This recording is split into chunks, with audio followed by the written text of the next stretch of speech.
ഹബീബായ നബി സല്ലല്ലാഹു അലൈഹി വസല്ലമ തങ്ങളുടെ മദ്ഹുകളും നബി സല്ലല്ലാഹു അലൈഹി വസല്ലമ തങ്ങളുമായി ബന്ധപ്പെട്ട കാര്യങ്ങളും ഒക്കെ വളരെ സജീവമായി നടക്കുന്ന ഒരു മാസമാണ് റബീഉൽ അവ്വൽ. നിങ്ങൾക്കാർക്കും പരിചയപ്പെടുത്തി തരേണ്ട ആവശ്യമില്ല. ഹബീബായ നബി സല്ലല്ലാഹു അലൈഹി വസല്ലമ തങ്ങൾ ലോകത്തെ തന്നെ സ്വാധീനിച്ച, ലോക ചരിത്രത്തിൽ തന്നെ ഏറ്റവും വലിയ വിപ്ലവം സൃഷ്ടിച്ച ഒരു പ്രവാചകനാണ് ഹബീബായ നബി മുഹമ്മദ് മുസ്തഫ സല്ലല്ലാഹു അലൈഹി വസല്ലം തങ്ങൾ. 1978 അമേരിക്കയിലെ ജ്യോതിശാസ്ത്രജ്ഞനായ മൈക്കൽ എച്ച് ഹാർട്ട് എന്ന് പറയുന്ന ക്രിസ്തീയ പണ്ഡിതൻ, അദ്ദേഹം ക്രിസ്ത്യാനിയാണ്. അദ്ദേഹം ഒരു പുസ്തകം എഴുതി, the 100 ranking of most influential person in the history. ലോക ചരിത്രത്തിൽ ഏറ്റവും കൂടുതൽ ലോകത്തെ മനുഷ്യന്മാരെ സ്വാധീനിച്ച 100 വ്യക്തികളെ കുറിച്ച് 1978 ഒരു പുസ്തകം മൈക്കൽ എച്ച് ഹാർട്ട് എന്ന് പറയുന്ന ഒരു ക്രിസ്തീയ പുരോഹിതൻ എഴുതി. അതിലൊന്നാമതായി അദ്ദേഹം രേഖപ്പെടുത്തി വെച്ച പേര്, ലോകത്തെ സ്വാധീനിച്ച, ലോകത്ത് വിപ്ലവം കൊണ്ടുവന്ന ഏറ്റവും വലിയ വിസ്മയകരമായ വിപ്ലവങ്ങൾക്ക് നാന്ദി കുറിച്ച വ്യക്തി എന്ന പേരിൽ അദ്ദേഹം ഒന്നാമതായി രേഖപ്പെടുത്തി വെച്ച പേര് ദ പ്രൊഫറ്റ് മുഹമ്മദ് മുസ്തഫ സല്ലല്ലാഹു അലൈഹി വസല്ലം തങ്ങൾ എന്നായിരുന്നു. അദ്ദേഹം ഒരു ക്രിസ്തീയ പണ്ഡിതനാണ്. അദ്ദേഹം ഒന്നാമതായി രേഖപ്പെടുത്തി വെച്ചത് തന്റെ ആരാധ്യ പുരുഷനായ യേശു ക്രിസ്തുവിന്റെ പേരല്ല. അദ്ദേഹം ഒന്നാമതായി രേഖപ്പെടുത്തി വെച്ചത് ഹബീബായ നബി മുഹമ്മദ് മുസ്തഫ സല്ലല്ലാഹു അലൈഹി വസല്ലം തങ്ങളുടെ പേരായിരുന്നു. അതിന് അദ്ദേഹം കാരണം രേഖപ്പെടുത്തി, My choice of Muhammad to lead the list of the world most influential persons. ലോകത്തെ സ്വാധീനിച്ച 100 വ്യക്തികളിൽ നിന്ന് ഒന്നാമതായി ഹബീബായ നബി സല്ലല്ലാഹു അലൈഹി വസല്ലം തങ്ങളുടെ പേര് രേഖപ്പെടുത്താൻ കാരണം, but he was the only man in history. ചരിത്രത്തിലെ ഏതൊരു മനുഷ്യൻ ഹബീബായ നബി തങ്ങളാണ്. എങ്ങനത്തെ മനുഷ്യൻ? who was the only supremely successful on both the religion and secular level. രാഷ്ട്രീയപരമായും മതപരമായും ലോകത്തെ സ്വാധീനിച്ച ഏറ്റവും വലിയ ഒന്നാമത്തെ മനുഷ്യൻ ഹബീബായ നബി മുഹമ്മദ് മുസ്തഫ സല്ലല്ലാഹു അലൈഹി വസല്ലം തങ്ങളാണ്. ആ ഹബീബായ നബി തങ്ങളോളം തുലനം ചെയ്യാൻ ഒരു വ്യക്തിക്കും ലോകത്ത് സാധ്യമല്ല എന്ന് മൈക്കൽ എച്ച് ഹാർട്ട് തന്റെ the 100 ranking of the most influential person in the history എന്ന് പറയുന്ന ഗ്രന്ഥത്തിൽ രേഖപ്പെടുത്തി വെച്ചു. അദ്ദേഹം ഒരു ക്രിസ്ത്യാനിയാണ്. അദ്ദേഹം രേഖപ്പെടുത്തി വെച്ചത് ഹബീബായ നബി തങ്ങളെയാണ്. ഹബീബായ നബി തങ്ങളുടെ ജീവിതം നമ്മൾ പരിശോധിച്ചാൽ രാഷ്ട്രീയപരമായി, മതപരമായി, ഒരു ലോകത്തിന്, ഒരു സമൂഹത്തിന് വേണ്ട മുഴുവൻ സമർപ്പിച്ചുകൊണ്ടാണ് ഹബീബായ നബി മുഹമ്മദ് മുസ്തഫ സല്ലല്ലാഹു അലൈഹി വസല്ലം തങ്ങൾ നമ്മുടെ മുമ്പിലൂടെ കടന്നുപോയത്. അതാണ് അല്ലാഹുവിന്റെ വിശുദ്ധമായ ഖുർആൻ പറഞ്ഞത്, ഇന്ന ലക്കും ഫീ റസൂലില്ലാഹി ഉസ്വത്തുൻ ഹസന. നിങ്ങൾക്ക് ഹബീബായ നബി തങ്ങളിൽ നല്ല മാതൃകയുണ്ട്. എല്ലാ കാര്യങ്ങൾക്കും, നിങ്ങൾ ഏത് മേഖലയിൽ പ്രവർത്തിക്കുന്ന ആളാണെങ്കിലും നിങ്ങൾക്ക് ഹബീബായ നബി മുഹമ്മദ് മുസ്തഫ സല്ലല്ലാഹു അലൈഹി വസല്ലം തങ്ങളിൽ മാതൃകയുണ്ട്. നിങ്ങളൊരു നല്ല പിതാവാണെങ്കിൽ, ഫാത്തിമ ബീവിയുടെ നല്ല പിതാവിനെ നിങ്ങൾക്ക് കാണാം. നിങ്ങളൊരു അധ്യാപകരാണെങ്കിൽ മസ്ജിദുൻ നബവിയുടെ ചെരുവിലിരുന്ന് തന്റെ പ്രിയപ്പെട്ട അസ്ഹാബികൾക്ക് ക്ലാസ് എടുത്തു കൊടുക്കുന്ന പ്രവാചകനെ നിങ്ങൾക്ക് ദർശിക്കാം. നിങ്ങളൊരു നല്ല മുത്തഅല്ലിമാണെങ്കിൽ, നല്ലൊരു വിദ്യാർത്ഥിയാണെങ്കിൽ ജിബ്രീൽ എന്ന് പറയുന്ന മാലാഖയുടെ മുമ്പിൽ അനുസരണയോടെ കുമ്പിട്ട് നിൽക്കുന്ന ഹബീബായ പ്രവാചകൻ നബി മുഹമ്മദ് മുസ്തഫ സല്ലല്ലാഹു അലൈഹി വസല്ലം തങ്ങളെ നിങ്ങൾക്ക് കാണാം. നിങ്ങൾ നല്ലൊരു കച്ചവടക്കാരനാണെങ്കിൽ മൈസ്രത്ത് എന്ന് പറയുന്ന ഒരു അടിമയുമായി, ഖദീജ ബീവിയുടെ തൊഴിലാളിയുമായി, മൈസ്രത്ത് എന്ന് പറയുന്ന അടിമയുമായി ഷാമിലേക്ക് യാത്ര പോയ ഒരു വിശ്വസ്തനായ കച്ചവടക്കാരനെ ഹബീബായ നബി മുഹമ്മദ് മുസ്തഫ സല്ലല്ലാഹു അലൈഹി വസല്ലം തങ്ങൾ നിങ്ങൾക്ക് കാണാൻ കഴിയും. നിങ്ങൾ നല്ലൊരു ഭർത്താവാണെങ്കിൽ ആയിഷ ബീവിയോടുകൂടെ 9 ഭാര്യമാരോടും സമമായി, തുല്യമായി പെരുമാറിയ ഹബീബായ നബി സല്ലല്ലാഹു അലൈഹി വസല്ലം തങ്ങളെ നിങ്ങൾക്ക് കാണാൻ കഴിയും. ഇങ്ങനെ ഏറ്റവും നല്ല എല്ലാവിധ ഉദാത്ത മാതൃകകളുടെയും ഒരു പവർഫുൾ മനുഷ്യനായിരുന്നു ഹബീബായ നബി മുഹമ്മദ് മുസ്തഫ സല്ലല്ലാഹു അലൈഹി വസല്ലം. ഏറ്റവും നന്നായി പറഞ്ഞാൽ ലോകത്തെ ഏറ്റവും നല്ല മനുഷ്യൻ, മഹാനായ അനസ് ബിൻ മാലിക് റളിയല്ലാഹു അൻഹു പറയുന്നുണ്ട്, ഖദംതു റസൂലുള്ളാഹി സ്വല്ലല്ലാഹു അലൈഹി വസല്ലം 10 സിനീൻ. ഞാൻ 10 കൊല്ലം അല്ലാഹുവിന്റെ റസൂലിന്റെ ഖിദ്മത്ത് എടുത്തു, 10 കൊല്ലം അല്ലാഹുവിന്റെ റസൂൽ ഞാൻ സേവനം ചെയ്തു. എന്നാൽ എന്നോട് ഒരു ഛേ എന്ന വാക്കുപോലും ഹബീബായ നബി തങ്ങൾ എന്നോട് 10 വർഷത്തിനിടയിൽ പറഞ്ഞിട്ടില്ല. മാത്രമല്ല ഞാൻ എന്തെങ്കിലും ഒരു കാര്യം ചെയ്താൽ എന്തിനാണ് അനസേ നീ ഇത് ചെയ്തത് എന്നോട് ഇതുവരെ ചോദിച്ചിട്ടില്ല. ഞാൻ എന്തെങ്കിലും കാര്യം ചെയ്യാതിരുന്നാൽ നബി തങ്ങൾ എന്നോട് ചോദിച്ചിട്ടില്ല, നിനക്ക് ഇങ്ങനെ ചെയ്തുകൂടായിരുന്നോ, നിനക്ക് അങ്ങനെ ചെയ്തുകൂടായിരുന്നോ എന്ന് ഹബീബായ നബി തങ്ങൾ 10 കൊല്ലത്തിന്റെ ഇടയിൽ എന്നോടൊന്നും സംസാരിച്ചിട്ടില്ല, പറഞ്ഞിട്ടില്ല എന്ന് മഹാനായ അനസ് ബിൻ മാലിക് റളിയല്ലാഹു തആല അൻഹുവാണ് രേഖപ്പെടുത്തി വെക്കുന്നത്. ഏറ്റവും നല്ല സ്വഭാവത്തിന്റെ, ഏറ്റവും നല്ല മനുഷ്യനുണ്ടാവേണ്ട ഗുണങ്ങളുടെ ഒരു പരിപൂർണ സ്വത്വമായിരുന്നു ഹബീബായ നബി മുഹമ്മദ് മുസ്തഫ സല്ലല്ലാഹു അലൈഹി വസല്ലം. ആ ഹബീബായ നബി തങ്ങളാണ് അനസ് ബിൻ മാലിക് തങ്ങളെ വിളിച്ചു പറഞ്ഞത്, യാ ബുനയ്യ ഇൻ ഖദർത അൻ തുസ്ബിഹ വതുംസിയ വലൈസ ഫീ ഖൽബിക ഇശ്ശുൻ ലിഅഹദിൻ ഫദാലിക മിൻ സുന്നതി. അനസ് ബിൻ മാലിക് തങ്ങളെ വിളിച്ചു പറയുകയാണ്, അനസേ, നിനക്ക് പ്രഭാതത്തിലും പ്രദോഷത്തിലും എല്ലാ ദിവസവും രാവിലെയും വൈകുന്നേരവും ആകുമ്പോ ഒരാളോടും ദേഷ്യമില്ലാത്ത, ഒരാളോടും പകയില്ലാത്ത, ഒരാളോടും അസൂയയില്ലാത്ത ഒരു ഹൃദയമാണ് നിനക്കുള്ളത് എങ്കിൽ ഫദാലിക മിൻ സുന്നതി, അതാണ് എന്റെ ചര്യ. എനിക്കൊരാളോടും വെറുപ്പില്ല, എനിക്കൊരാളോടും ദേഷ്യമില്ല എന്ന് ഹബീബായ നബി മുഹമ്മദ് മുസ്തഫ സല്ലല്ലാഹു അലൈഹി വസല്ലം തങ്ങൾ മഹാനായ അനസ് റളിയല്ലാഹു അൻഹുവിനോട് പറയുന്നുണ്ട്. ഇതാണ് തിരുനബിയുടെ മാതൃക, ഇതാണ് സല്ലല്ലാഹു അലൈഹി വസല്ലം തങ്ങൾ ലോകത്തിന് കാഴ്ചവെച്ച ഉദാത്തമായ മാതൃക. ഹബീബായ നബി തങ്ങളുടെ ഗുണവിശേഷണങ്ങൾ എത്രയുണ്ട്. ലോകത്ത് ആദ്യമായി ഖുർആൻ ഇംഗ്ലീഷിലേക്ക് പരിഭാഷപ്പെടുത്തിയത് മാർക്ക് ഡ്യൂക്ക് പിത്താൻ എന്ന് പറയുന്ന ഒരാളാണ്. മാർക്ക് ഡ്യൂക്ക് പിത്താൻ ആദ്യമായി ലോകത്ത് ഇംഗ്ലീഷിലേക്ക് ഖുർആൻ പരിഭാഷപ്പെടുത്തിയത് അദ്ദേഹമാണ്. അദ്ദേഹം ഇസ്ലാമിലേക്ക് കടന്നു വന്നൊരു കാരണമുണ്ട്. അദ്ദേഹം ബ്രിട്ടീഷുകാരുടെ ഉദ്യോഗസ്ഥനായിരുന്നു. അദ്ദേഹം ഗൾഫിൽ ജോലി ചെയ്യുമ്പോ അദ്ദേഹം നിൽക്കുന്ന ഫ്ളാറ്റിന് പുറത്ത് ഒരു വൃദ്ധനും ഒരു യുവാവും തമ്മിൽ ശക്തമായ അടിപിടി നടക്കുകയാണ്. ഒരു വൃദ്ധനും ഒരു യുവാവും. ഈ വൃദ്ധൻ തന്റെ കൈ കൊണ്ട് യുവാവിന്റെ മുഖത്തെ കടിക്കുന്നു. ആരോഗ്യത്തിലുള്ള ഗാത്രനായ ഈ യുവാവ് വൃദ്ധനെ തിരിച്ചൊന്നും കാട്ടുന്നില്ല, തിരിച്ചൊന്നും ഉപദ്രവിക്കുന്നില്ല. പിത്താൽ ആ യുവാവിനോട് ചെന്ന് ചോദിച്ചു, ആ വൃദ്ധൻ പോയതിനു ശേഷം, അല്ലയോ യുവാവേ, നിന്നെ ഒരു വൃദ്ധൻ ഉപദ്രവിക്കുന്നു, നിന്നെ കരണത്തടിക്കുന്നു, നിന്റെ മുഖത്തടിക്കുന്നു, നിനക്ക് ആരോഗ്യമുണ്ട്, നല്ല പവർഫുള്ളായ ആളാണ് നീ, നിനക്കെന്താ തിരിച്ചടിച്ചൂടെ എന്ന് ചോദിച്ചപ്പോ ആ യുവാവ് പിത്താളിനോട് പറഞ്ഞത്രേ, എനിക്ക് എന്റെ നേതാവ് എന്നെ പഠിപ്പിച്ചത് അങ്ങനെയല്ല. എന്റെ നേതാവ്, ഞാൻ അദ്ദേഹത്തിന് ഈ വൃദ്ധന് കടം കൊടുക്കാണെന്ന് കുറച്ച് പൈസ കടം കൊടുത്ത് അദ്ദേഹത്തിൽ നിന്ന് വാങ്ങിയിരുന്നു. അദ്ദേഹത്തിന്റെ കടം ഞാൻ വീട്ടിയില്ല. അദ്ദേഹം ഒരു അവധി പറഞ്ഞിരുന്നു എന്നോട്, ആ അവധിക്കുള്ളിൽ ഈ പണം കൊടുക്കാൻ എനിക്ക് കഴിഞ്ഞില്ല. എന്റെ നേതാവിനോട് പഠിപ്പിച്ചത് അവധി എത്തിയാൽ കടം പൂർത്തിയാക്കി കൊടുക്കണമെന്നാണ്. എനിക്കതിന് കഴിഞ്ഞില്ല. അപ്പൊ ഞാൻ തെറ്റുകാരനാണ്. എന്നാൽ എന്റെ നേതാവിനെ പഠിപ്പിച്ചത്, നിന്നെ ആരെങ്കിലും ഇങ്ങോട്ട് ഉപദ്രവിച്ചാൽ നീ അങ്ങോട്ട് തിരിച്ചു ഉപദ്രവിക്കരുത് എന്നാണ് എന്റെ നേതാവിനോട് പറഞ്ഞത്. അതുകൊണ്ടാണ് ഞാൻ അദ്ദേഹം എന്നെ അടിച്ചപ്പോ ഞാൻ തിരിച്ചടിക്കാതിരുന്നത്. പിതാവ് ചോദിച്ചു, ആരാണ് നിന്റെ നേതാവ്?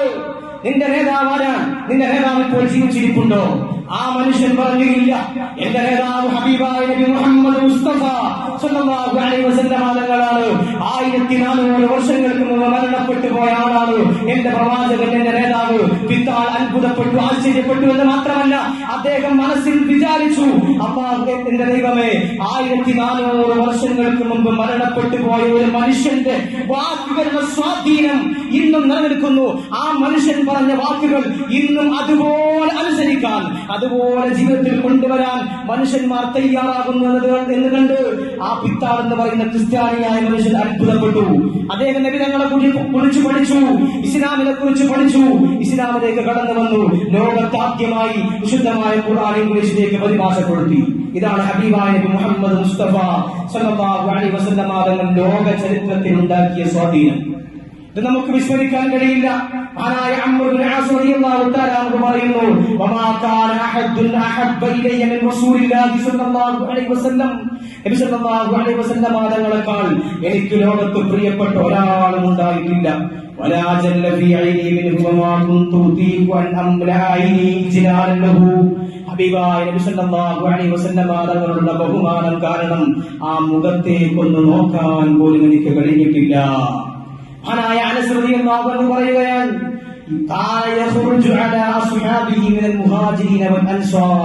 അൻസാരികളും മുഹാജിരീങ്ങളുമായ സ്വഹാബത്തിന്റെ ഇടയിലേക്ക് ഹബീബായ നബി സല്ലല്ലാഹു അലൈഹി വസല്ലം തങ്ങൾ പുറപ്പെടും.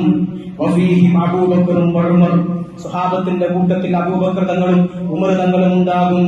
ഫലാ യർഫഉ ഇലൈഹി അഹദുൻ വഅബ്സാറഹും, സ്വഹാബത്തിന്റെ കൂട്ടത്തിൽ ഒരാൾ പോലും തിരുനബിയുടെ മുഖത്തേക്ക് നോക്കാറില്ലായിരുന്നു.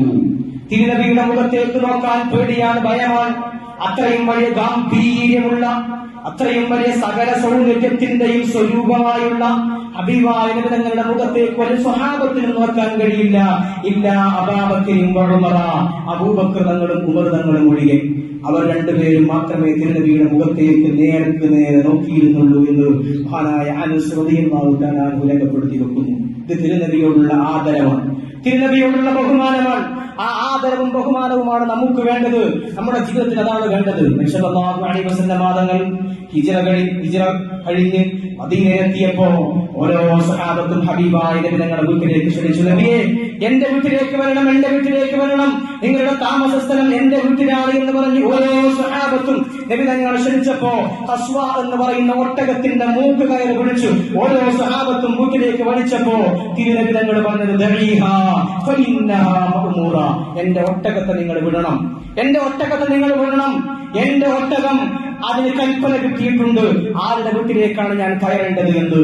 അവസാനം ഹബീബായ നബി തങ്ങൾ മഹാനായ സല്ലല്ലാഹു അലൈഹി വസല്ലം തങ്ങൾ അബൂ അയ്യൂബ് അൻസാരി റളിയല്ലാഹു തആല അൻഹുവിന്റെ വീട്ടിൽ വന്നു. അത് നമുക്കറിയാം, അബൂ അയ്യൂബ് അൻസാരി തങ്ങളുടെ വീട് 2 നിലയുള്ള വീടായിരുന്നു. ആ വീടിന്റെ അടിയിൽ ഹബീബായ നബി തങ്ങൾ താമസിച്ചു, മുകളിൽ അബൂ അയ്യൂബ് അൻസാരി തങ്ങൾ താമസിച്ചു. പക്ഷേ അബൂ അയ്യൂബ് അൻസാരി എന്ന് പറയുന്ന സ്വഹാബിയുടെ ഹൃദയത്തിൽ വല്ലാത്ത വേവലാതി, വല്ലാത്ത ഉത്കണ്ഠ, വല്ലാത്ത പേടി. ഞാൻ ഇവിടെ മുകളിൽ ഇരിക്കുകയാണ്, എന്റെ ഹബീബായ നബി തങ്ങൾ തായിരിക്കുമ്പോ ഹബീബായ നബി തങ്ങളുടെ തലക്ക് മുകളിൽ എന്റെ കാല് വരുന്നത് പേടിച്ചിട്ട് ആ സ്വഹാബി നബിയോട് പറഞ്ഞു, നബിയെ അങ്ങ് മുകളിലേക്ക് മാറണം, അങ്ങ് മുകളിലേക്ക് മാറണം, എനിക്ക് പേടിയാണ് നബിയെ, അങ്ങയുടെ തലക്ക് മുകളിൽ എന്റെ കാല് വരുന്നു, എനിക്ക് പേടിയാണ്. ആ സ്വഹാബി പറഞ്ഞതാണ്. അബൂ അയ്യൂബ് അൻസാരി തങ്ങളോട് നബി പറഞ്ഞു, അബൂ അയ്യൂബെ പേടിക്കണ്ട, വേവലാതിപ്പെടണ്ട, എന്നൊക്കെ ഒരുപാട് ആളുകൾ കാണാൻ വരുന്നുണ്ട്, അവർക്കൊക്കെ സൗകര്യമുള്ളത് ഞാൻ വീടിന്റെ അടിഭാഗത്ത് താമസിക്കലാണ്, ഞാൻ വീടിന്റെ അടിഭാഗത്ത് താമസിക്കലാണ്. എന്നാൽ അബൂ അയ്യൂബ് അൻസാരി തങ്ങൾ പറയുന്നു, ഒരു ദിവസം ഞങ്ങൾ ഇങ്ങനെ മുകളിൽ താമസിക്കുമ്പോ എന്റെ കയ്യിൽ നിന്നൊരു പാത്രം ഉറ്റി വീണു, ഒരു പാത്രം ചിന്നിച്ചിതറി, പാത്രത്തിൽ നിറയെ വെള്ളമുണ്ടായിരുന്നു. ആ വെള്ളം ഹബീബായ നബി തങ്ങളുടെ ശരീരത്തിലേക്ക് ഊറ്റുമോ എന്ന് പേടിച്ചുകൊണ്ട് എനിക്കും എന്റെ ഭാര്യക്കും ഉണ്ടായിരുന്ന ഏക ഒരു പുതപ്പ്, ആ പുതപ്പിലാണ് ഞങ്ങൾ കിടന്നുറങ്ങാറുള്ളത്. തണുപ്പ് വരുമ്പോ ആ പുതപ്പിലാണ് ഞങ്ങൾ കിടന്നുറങ്ങാറുള്ളത്.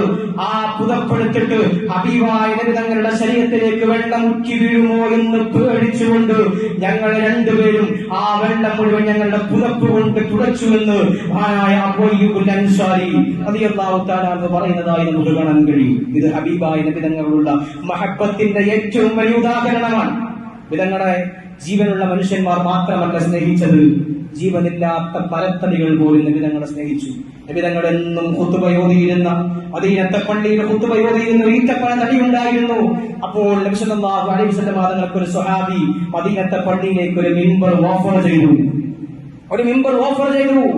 നബി സല്ലല്ലാഹു അലൈഹി വസല്ലം തങ്ങൾ ആദ്യം ഖുതുബ നിർവഹിച്ചിരുന്ന ആ മിമ്പറിനെ ഒഴിവാക്കി മദീനത്തെ പള്ളിയുടെ ചെരുവിലേക്ക് മാറ്റിവെച്ചു.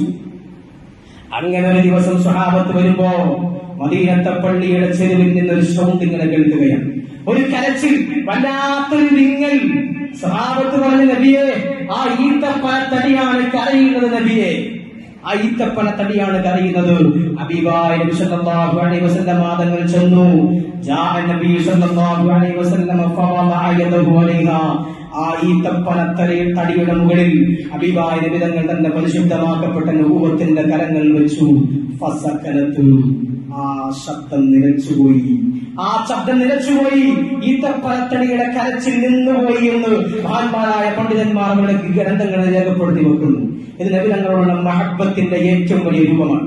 നബി സല്ലല്ലാഹു അലൈഹി വസല്ലം തങ്ങളെ സ്നേഹിച്ചതിന്റെ മൃഗങ്ങൾ, അചേതന വസ്തുക്കൾ, ചേതന വസ്തുക്കൾ, ചലനമുള്ള വസ്തുക്കൾ, ചലിക്കാൻ കഴിയാത്ത വസ്തുക്കൾ മുഴുവൻ ഹബീബായ നബി തങ്ങളെ സ്നേഹിച്ചു. ആ സ്നേഹം നമുക്ക് വേണം. ആ സ്നേഹം കൊണ്ട് മാത്രമേ വിജയിക്കാൻ കഴിയുകയുള്ളൂ. ആ സ്നേഹം കൊണ്ട് മാത്രമേ, ഹബീബായ നബി തങ്ങളോടുള്ള സ്നേഹം കൊണ്ട് മാത്രമേ വിജയിക്കാൻ കഴിയുകയുള്ളൂ. ഹബീബായ നബി തങ്ങളുടെ പരിശുദ്ധമാക്കപ്പെട്ട റബീഉൽ അവ്വൽ 12 കടന്നു വരുന്നത്. ആ റബീഉൽ അവ്വൽ 12 ബന്ധപ്പെട്ട മുഴുവൻ കാര്യങ്ങളിലും നമ്മുടെ മദ്രസ കേന്ദ്രീകരിച്ച് ഘോഷയാത്ര നടക്കും. അതിൽ സജീവമായി നമ്മുടെ പങ്കാളിത്തം ഉണ്ടാവണം. അതുമായി ബന്ധപ്പെട്ട മൗലിദ് പാരായണം ഉണ്ടാവും, കുട്ടികളുടെ കലാപരിപാടികൾ ഉണ്ടാകും. അതിലൊക്കെ നമ്മുടെ സജീവമായ സാന്നിധ്യം ഉണ്ടാവണം. ഹബീബായ നബി സല്ലല്ലാഹു അലൈഹി വസല്ലം തങ്ങളെ പ്രസവിക്കപ്പെട്ടപ്പോൾ അബൂ ലഹബ് എന്ന് പറയുന്ന വിശുദ്ധമാക്കപ്പെട്ട ഖുർആൻ അടിച്ചാക്ഷേപിച്ച തബ്ബത് യദാ അബീ ലഹബിൻ വതബ്ബ്, അബൂ ലഹബ് നശിച്ചു പോയിട്ടുണ്ട്, അബൂ ലഹബിന്റെ വാസസ്ഥലം നരകകുണ്ടാരമാണ് എന്ന് വിശുദ്ധമാക്കപ്പെട്ട ഖുർആൻ പേരെടുത്ത് പരാമർശിച്ച അബൂ ലഹബിനെ പറ്റി പറയപ്പെടുന്നത് എന്താണ്? ഇദാ കാന ഹാദാ കാഫിറൻ ജാഅ ദമ്മുഹു വതബ്ബത് യദാഹു ഫിൽ ജഹീമി മുഖല്ലദാ അതാ അന്നഹു ഫീ യൗമിൽ ലിസ്നൈനി ദാഇമാ യുഖഫഫു അൻഹു ലിസ്സുറൂരി ബിഅഹ്മദാ. ഹബീബായ നബി സല്ലല്ലാഹു അലൈഹി വസല്ലം തങ്ങളെ പ്രസവിക്കപ്പെട്ടപ്പോൾ അബൂ ലഹബ് എന്ന് പറയുന്ന ഹബീബായ നബി തങ്ങളുടെ ഏറ്റവും വലിയ ശത്രു സുവൈബത്തുൽ അസ്ലമിയ എന്ന് പറയുന്ന അടിമപ്പെണ്ണിനെ മോചിപ്പിച്ചു. തിങ്കളാഴ്ച ദിവസം അടിമപ്പെണ്ണിനെ മോചിപ്പിച്ചു. നബി തങ്ങൾ പ്രസവിക്കപ്പെട്ടു എന്ന സന്തോഷത്താൽ. അത് കാരണം അബൂ ലഹബിന് എല്ലാ തിങ്കളാഴ്ച ദിവസവും അബൂ ലഹബിന് നരകത്തിൽ നിന്ന് ശിക്ഷകൾ കുറച്ചു കൊടുക്കുമത്രേ. അബൂ ലഹബിന്റെ ശിക്ഷ എല്ലാ തിങ്കളാഴ്ച ദിവസവും അബൂ ലഹബിന്റെ ശിക്ഷ നരകത്തിൽ നിന്ന് കുറച്ചു കൊടുക്കുമെന്ന് മഹാന്മാരായ പണ്ഡിതന്മാർ രേഖപ്പെടുത്തി വെക്കുന്നു.